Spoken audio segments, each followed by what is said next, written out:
अस्सलाम वालेकुम रहमतुल्लाहि व बरकातुहू।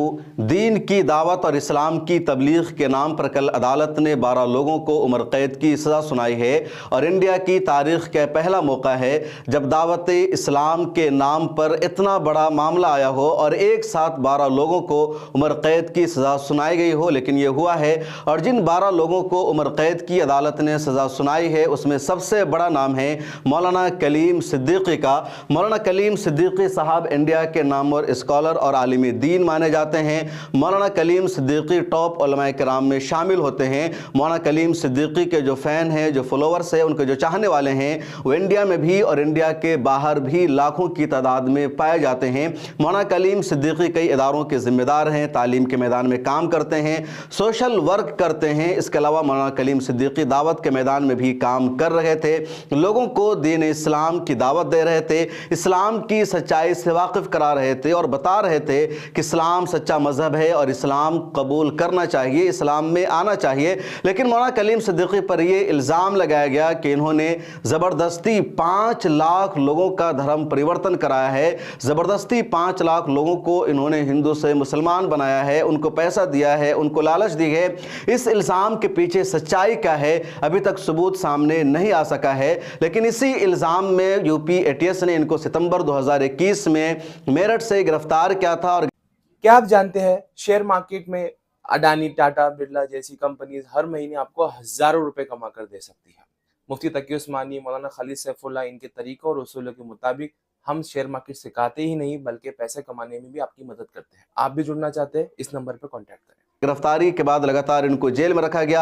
18 महीना बाद मौलाना कलीम सिद्दीकी को वहां से रिहाई मिली थी, जमानत पर बाहर आए थे। लेकिन फिर 11 सितंबर को अदालत ने मौलाना कलीम सिद्दीकी को धर्म परिवर्तन का मुजरिम करार दे दिया, कसूरवार ठहराया और इनको उम्र कैद की सज़ा सुना दी गई। मौलाना कलीम सिद्दीकी दोबारा जेल में चले गए हैं। मौलाना कलीम सिद्दीकी कौन है, इनका बैकग्राउंड क्या है, इनकी तालीम क्या रही है, पहले वो जान लेते हैं। उसके बाद यूपी एटीएस का जो आरोप है या मुद्दों पर मौलाना को उम्र कैद की सज़ा सुनाई गई है उस पर भी तज्ज़िया करेंगे।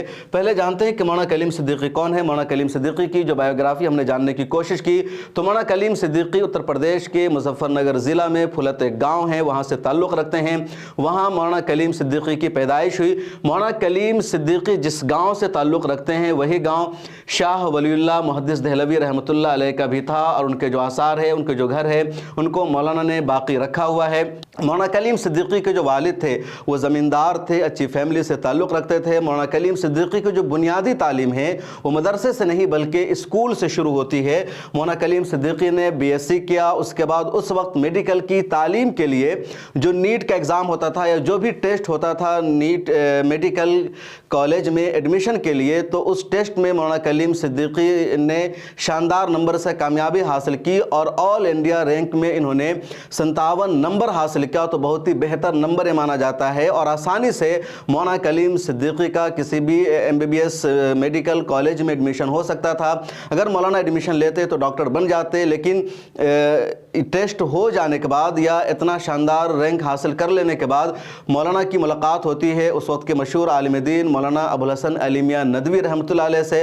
मौलाना अली मियां नदवी रहमतुल्लाह अलैह ने मौलाना कलीम सिद्दीकी से कहा कि आप स्कूल छोड़ो, मेडिकल छोड़ो और नदवा में दाखिला लो, इस्लामी तालीम हासिल करो।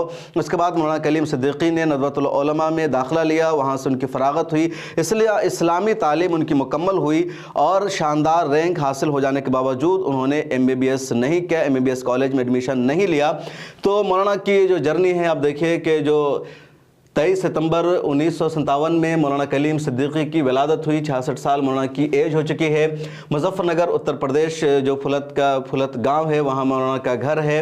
मौलाना ने दारुल उलूम नदवतुल उलमा लखनऊ से फजीलत हासिल की। उससे पहले मेरठ कॉलेज से मौलाना ने बीएससी किया था, यानी साइंस में इन्होंने बीए किया था मौलाना ने। इसके अलावा मौलाना के जो वालिद थे वो ज़मींदार थे, हाजी मोहम्मद अमीन, और मौलाना की वालदा का नाम है ज़ुबैदा खातून। मौलाना सुन्नी हनफी देवबंदी से ताल्लुक़ रखते हैं और ये जामिया इमाम वलीउल्लाह ट्रस्ट है, इसके मौलाना ذمہ ہیں, صدر ہے, مولانا کا کامیاب ادارہ ہے, ندوۃ العلماء کی یہ شاخ بھی ہے جو ادارہ ہے. اس کے علاوہ گلوبل پیس سینٹر کے بھی مولانا ذمہ دار اور صدر ہیں. تو مولانا کے یہ بڑے کارنامے ہیں. مولانا کلیم صدیقی کی یہ پوری جرنی ہے اور مولانا کلیم صدیقی نے شاندار کارنامہ انجام دیا ہے. یہاں بھی مولانا کلیم صدیقی کی جو پوری ہسٹری ہے, ان کا جو پورا بیک گراؤنڈ ہے وہی ہم نے لکھا ہوا ہے.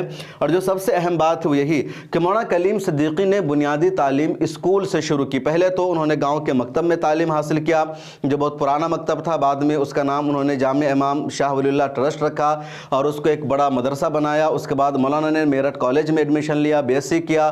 میڈیکل کالج میں ایڈمیشن لینا چاہتے تھے, مولانا ڈاکٹر بننا چاہتے تھے. اس کے لیے انہوں نے ٹیسٹ دیا اور ٹیسٹ میں ان کا 57واں رینک آ گیا. اس کے باوجود انہوں نے میڈیکل کالج میں ایڈمیشن نہیں لیا, ایم بی بی ایس نہیں کیا, کیونکہ مولانا علی میاں ندوی رحمۃ اللہ علیہ نے ان سے کہا کہ اب دارالعلوم ندوۃ العلماء لکھنؤ میں پڑھیے, اور وہاں انہوں نے پڑھا اور شاندار ان کا نمبر آیا. اس کے بعد دین کی دعوت میں جڑ گئے. لگاتار بڑے بڑے مولانا کلیم صدیقی نے کام کیے ہیں, دنیا بھر میں وہ مشہور ہیں. مولانا کی مشہور کتابیں ہیں جو سب سے زیادہ اہم ہیں, اور ان کتابوں پر U P A T S کی اور ایجنسیوں کی بھی نظر تھی. مولانا کی جو سب سے مشہور کتاب ہے وہ ہے آپ کی امانت آپ کی سیوا میں. یہ کتاب ہندی میں بہت زیادہ پاپولر ہے, اور اس کتاب میں انہوں نے دین اسلام کو بہت آسان لفظوں میں سمجھایا ہے, اور اس کتاب کو پڑھنے والا اسلام کی سچائی سے, حقانیت سے واقف ہوتا ہے, اور اس کا دل کرتا ہے کہ کیوں ہم اس مذہب سے ابھی تک دور ہیں. اس کے علاوہ جو مولانا کی مشہور کتابیں ہیں اس میں ہیں ہمیں ہدایت کیسے ملی. ایک اور کتاب ہے مولانا کی دعوت دین, کچھ غلط فہمیاں کچھ حقائق. ایک اور کتاب ہے مولانا کی ہدیہ دعوت. ایک اور کتاب ہے تحفہ دعوت. ایک اور کتاب ہے دعوت فکر و عمل. ایک اور کتاب ہے ارمغان دعوت. اسی طرح ارمغان حجاز بھی مولانا کی ایک میگزین ہے. اسی طرح ایک اور کتاب ہے اسوہ نبی رحمت اور ہماری زندگی. ایک اور کتاب ہے رفیق بنو فریق نہیں. ایک اور کتاب ہے ہر مرض کی دوا ہے صلی اللہ علیہ وسلم, محمد صلی اللہ علیہ وسلم. اسی طرح مولانا کی ایک اور کتاب ہے دینی مدارس اور ہماری ذمہ داریاں. ایک اور کتاب ہے نسیم ہدایت کے جھونکے. تو یہ جو زیادہ تر مولانا کلیم صدیقی کی کتابیں ہیں ان کا تعلق دین کی دعوت سے ہے, ہدایت سے ہے, کہ کیسے اسلام کی دعوت دینی ہے, کیسے لوگوں کو اسلام کا پیغام پہنچانا ہے. ان میں کچھ کتابیں ایسی ہیں, خاص طور پر یہ جو نسیم ہدایت کے جھونکے, جن میں جن لوگوں نے اسلام قبول کیا, ہندو دھرم کو جنہوں نے چھوڑا, ان کی تفصیلات بتائی گئی ہے کہ پہلے اس کی زندگی کیا تھی, اب وہ کس زندگی میں آیا ہے, اور کیسے اس نے اسلام کو اپنایا ہے. تو یہ ساری ڈیٹیلز ان کتابوں میں بتائی گئی ہے. مولانا کلیم صدیقی کا ایک بڑا نام تھا ایجوکیشنسٹ کے حیثیت سے, عالم دین ہونے کے حیثیت سے, اسکالر ہونے کے حیثیت سے, مقرر ہونے کے حیثیت سے. اسی دوران یعنی 2020 یا 21 کی بات ہے, ممبئی میں ایک پروگرام ہوا تھا جس میں دیش بھر کے مسلم اسکالرز اور علماء کو بلایا گیا تھا, اور وہ پروگرام بلایا تھا RSS کے چیف موہن بھاگوت نے. مولانا کلیم صدیقی اس پروگرام میں بھی گئے تھے. موہن بھاگوت سے مولانا کلیم صدیقی کی ملاقات بھی ہوئی تھی. اس ملاقات میں کیا بات چیت ہوئی تھی اس کی تفصیلات سامنے نہیں آئی, لیکن اس کے کچھ مہینہ بعد ہی ستمبر 2021 میں مولانا کلیم صدیقی کو you P A T S نے اتر پردیش سے گرفتار کر لیا. مولانا ایک پروگرام سے آ رہے تھے, میرٹھ کا علاقہ تھا, وہیں you P A T S نے مولانا کو گرفتار کر لیا. ستمبر کا مہینہ تھا, اور اس سے پہلے جون 2021 میں مولانا عمر گوتم صاحب کی آلریڈی گرفتاری ہو چکی تھی. مولانا کلیم صدیقی کی گرفتاری کی خبر جنگل کی آگ کی طرح دنیا بھر میں پھیل گئی. ہر طرح سے اسٹیٹمنٹ آیا, سامنے آیا. اس کے بعد لائرز نے کیس لڑنا شروع کیا, اور مولانا لگاتار جیل میں رہے. 18 مہینے کے بعد مولانا کلیم صدیقی کو لکھنؤ جیل سے رہائی ملی ضمانت پر. وہ باہر آئے اور الہ آباد ہائی کورٹ سے ان کو ضمانت ملی تھی. جب ضمانت سے باہر آئے تو مولانا کلیم صدیقی نے اپنے جیل کے واقعات کا بھی تذکرہ کیا. مولانا کلیم صدیقی کے جو سب سے قریبی وکیل ہے, ان کے عزیز, ان کے شاگرد ہیں ایڈوکیٹ اسامہ ادریس ندوی. ایڈوکیٹ اسامہ ادریس ندوی نے بتایا کہ مولانا کلیم صدیقی نے ایسے کئی لوگوں کو جیل سے رہا کروایا جو جیل میں بند تھے اور ان کی ضمانت کی رقم کوئی دینے والا نہیں تھا, یا ان کا کوئی پرسان حال نہیں تھا. ایسے ایک شخص سے میں نے بھی بات چیت کی تھی, اور اس کی خبر میں نے دکھائی تھی کہ وہ شخص اتر پردیش کے کہیں علاقے کا تھا, اور کسی چوری کے الزام میں وہ جیل میں آیا ہوا تھا, اور جیل میں اس کی سزا پوری ہو چکی تھی, لیکن اس کا کوئی ذمہ دار نہیں تھا, اس کے پاس اتنا پیسہ نہیں تھا کہ وہ رقم ادا کرے جو ضمانت کی رقم ہوتی ہے اور جیل سے باہر جا سکے. مولانا کلیم صدیقی کو اس کے بارے میں پتہ چلا, تو انہوں نے ایڈوکیٹ اسامہ ادریس ندوی کو کہا کہ اس کی جو ضمانت की रकम है तुम अदा करो और इसको रिहा कराओ। तो उसामा इदरीस नदवी ने ऐसा किया और कई ऐसे लोगों का मामला सामने आया। मौलाना कलीम सिद्दीकी ने जेल के बारे में बताया कि वहाँ जब थे तो सारे लोग उनकी इज्जत करते थे, एहतराम करते थे। जो अफसरान थे वो भी कहते थे कि आप अच्छे आदमी हैं, हम आपके साथ कुछ ऐसा बर्ताव या गलत सलूक नहीं करेंगे। मौलाना की एक तकरीर में भी ये सारी बातें मौजूद है। उसके बाद मौलाना बाहर थे, ज़मानत पर थे और दिल्ली में ही शाहीन बाग में रह रहे थे। दिल्ली के शाहीन बाग में भी मौलाना कलीम सिद्दीकी का एक मदरसा है जिसको एक मयारी मदरसा कहा जाता है और पिछले 15 सालों से यहाँ मुकीम है मौलाना। जब जेल से मौलाना बाहर आए तो मौलाना की यूपी जाने पर पाबंदी लगा दी गई। अगर मौलाना को जाना होता था तो पहले परमिशन लेनी होती थी, बगैर परमिशन के मौलाना नहीं जा सकते थे। उसके बाद 10 सितंबर को लखनऊ की NIA कोर्ट ने सभी मुलजमीन को बुलाया क्योंकि उस दिन सज़ा का ऐलान होना था। 10 सितंबर को जज ने कहा कि जितने लोगों को UPATS ने गिरफ्तार किया है उनमें से 16 लोगों पर जुर्म साबित हो गया है। ये सभी के सभी तब्दीली मजहब के आरोप में कसूरवार ठहराए जा रहे हैं। इन सब ने ज़बरदस्ती मजहब तब्दील कराया है, ये जज के वर्ड थे और इस तरह इन सभी 16 लोगों को कसूरवार ठहराया गया। और अगले दिन यानी 11 सितंबर को लखनऊ की NIA कोर्ट ने मौलाना कलीम सिद्दीकी समेत 12 लोगों को उम्र कैद की सज़ा सुना दी। 4 लोगों को 10 साल कैद की सज़ा सुनाई गई। मौलाना कलीम सिद्दीकी समेत 12 लोगों पर 10,000 रुपये का जुर्माना भी लगाया गया। इन पर कई सारे धाराएं थी जिनमें से 121 से 123, 153A, 154 और इस तरह कुल 8 धाराएं थी जिनके अलग अलग सज़ा सुनाई गई और इस तरह उम्र कैद की सज़ा 12 लोगों को सुना दी गई है, जिसमें सबसे बड़ा नाम मौलाना कलीम सिद्दीकी साहब का है। मौलाना कलीम सिद्दीकी साहब इस वक्त दोबारा जेल में मौजूद हैं। मौलाना कलीम सिद्दीकी के जो लॉयर्स है, उनकी जो टीम है, उनका कहना है कि हमें इस जज से यही उम्मीद थी, जो उम्मीद थी वही जज ने किया। हमने पूरी कोशिश की बचाने की, अपनी तरफ से एफर्ट हमने लगाया, लेकिन इस जज से हमें यही उम्मीद थी, इसलिए हम इस फैसला से खौफजदा नहीं हैं, हम घबराए हुए नहीं हैं, बल्कि अब हम इलाहाबाद हाई कोर्ट जाएंगे, इस फैसला को चैलेंज करेंगे और उम्मीद है कि मौलाना कलीम सिद्दीकी पर जितने आरोप लगाए गए हैं, उनको जो मुजरिम बनाया गया है, वो तमाम आरोप गलत साबित होगा, झूठ साबित होगा।